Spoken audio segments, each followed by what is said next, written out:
Hello বন্ধুরা, কুসুমের রান্নাঘরে সবাইকে স্বাগত।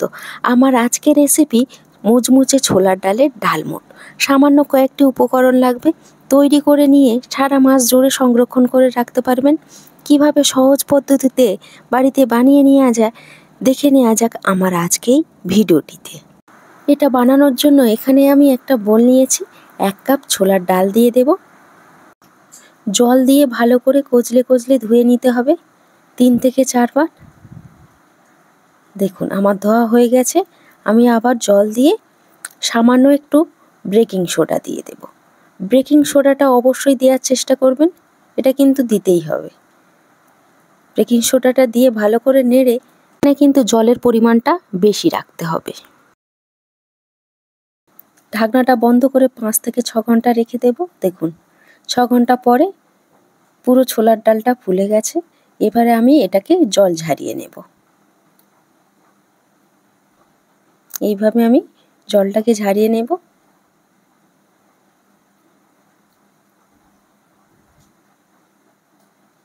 এদিকে আমি একটা সুতির কাপড় নিয়েছি, ছোলার ডালটাকে দিয়ে দেব।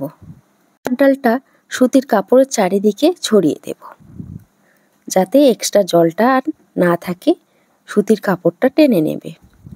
10 মিনিটের জন্য আমি রেখে দিয়েছিলাম। দেখুন কতটা শুকিয়ে গেছে, একদম শুকিয়ে গেছে জলটা। এই রকমভাবে আপনারাও করে নেবেন, একদম জল থাকলে কিন্তু হবে না। আমি বলে করে নিয়েছি, দেখুন কতটা সুন্দর হয়েছে। এখানে আমি একটা মশলা বানিয়ে নেব। 1 চামচ আমচুর পাউডার, 1 চামচ কাশ্মীরি লঙ্কার গুঁড়ো, 1/2 চামচ দিয়ে দেব গোলমরিচের গুঁড়ো, 1/2 চামচ ঝাল লঙ্কার গুঁড়ো, সামান্য লবণ দিয়ে দেব, আর অল্প একটু বিট লবণ দিয়ে দেব, আর একটু হিং দিয়ে দেব। দিয়ে সব উপকরণ ভালো করে মিশিয়ে নেব। আমচুর পাউডার না থাকলে আপনারা চাট মশলাটাও দিতে পারেন। অবশ্যই করে হিংটা দেওয়ার চেষ্টা করবেন। এখানে আগে থেকে হাই ফ্লেমে তেলটা গরম করে নিয়েছি। আমি ছোলার ডালটা দিয়ে দেব। দেওয়ার সঙ্গে সঙ্গে ফেনা কাটতে শুরু করবে। গ্যাসের ফ্লেমটা কিন্তু লোতে রাখলে চলবে না, হাই ফ্লেমে রাখতে হবে। একটু নেড়ে দেব। এটা ভাজতে কিন্তু বেশি টাইম লাগবে না। দেখুন ধীরে ধীরে ফেনাগুলো কমতে শুরু করেছে।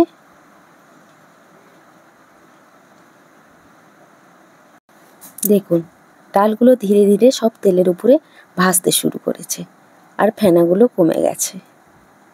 তখন বুঝে নিতে হবে যে আমার ডালগুলো ভাজা হয়ে গেছে।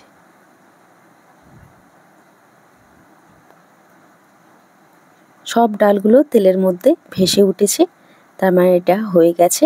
আমি এবারে এটাকে উঠিয়ে নেব। প্লেটের উপরে আমি কিচেন টিস্যু রেখেছি, তার উপরে দিয়ে দেব। এইভাবে আমি সব ডালগুলোকে উঠিয়ে নেব।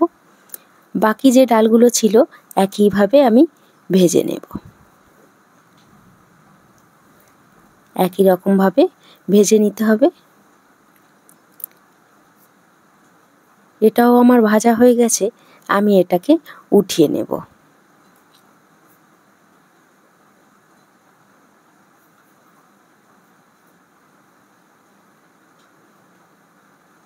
আমি অল্প কিছু বাদাম এর সঙ্গে অ্যাড করব। একটু ভেজে নেব 2 থেকে 3 মিনিটের মতো।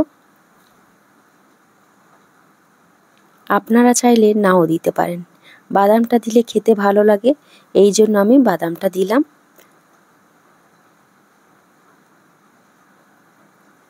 বাদামটাও ভাজা হয়ে গেছে, আমি প্লেটে করে উঠিয়ে নেব।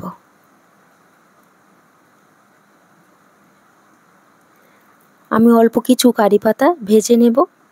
কারি পাতা দেওয়ার সঙ্গে সঙ্গে কিন্তু তেলটা ছিটতে শুরু করে, ভয় পাবেন না। এইভাবে কারি পাতাটা ভেজে নেবেন। কারি পাতা দিলে কিন্তু চানাচুর বা ডালমুখ খেতে কিন্তু ভালো লাগে, এই জন্য আমি কারি পাতাটা দিলাম। টিস্যুটা আমি প্লেট থেকে সরিয়ে দেব। আমি যে মশলাটা বানিয়ে নিয়েছিলাম সেই মশলাটা এবার অ্যাড করব। 2 চামচ দিয়ে দেব। আপনারা যতটা পরিমাণ মশলা পছন্দ করেন ততটাই অ্যাড করতে পারেন। আমি আর একটু মশলা দিয়ে দেব, দিয়ে ভালো করে ডালের সঙ্গে মিশিয়ে নেব। অবশ্যই করে খেয়াল করবেন একটু গরম থাকতে মশলাটা অ্যাড করতে। একদম ঠান্ডা অবস্থায় কিন্তু মশলাটা মেশানো যাবে না। এবার আমি কারি পাতাটা ভেজে নিয়েছিলাম সেটাকে নিয়ে নেব, নিয়ে ভালো করে আবার এর সঙ্গে মিশিয়ে নেব।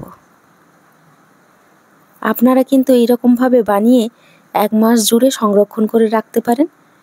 চায়ের সঙ্গে খেতে কিন্তু দারুণ লাগে। আমার ডালমুট কিন্তু রেডি হয়ে গেছে। আওয়াজটা শুনে বুঝতে পারছেন কতটা মুচমুচে হয়েছে।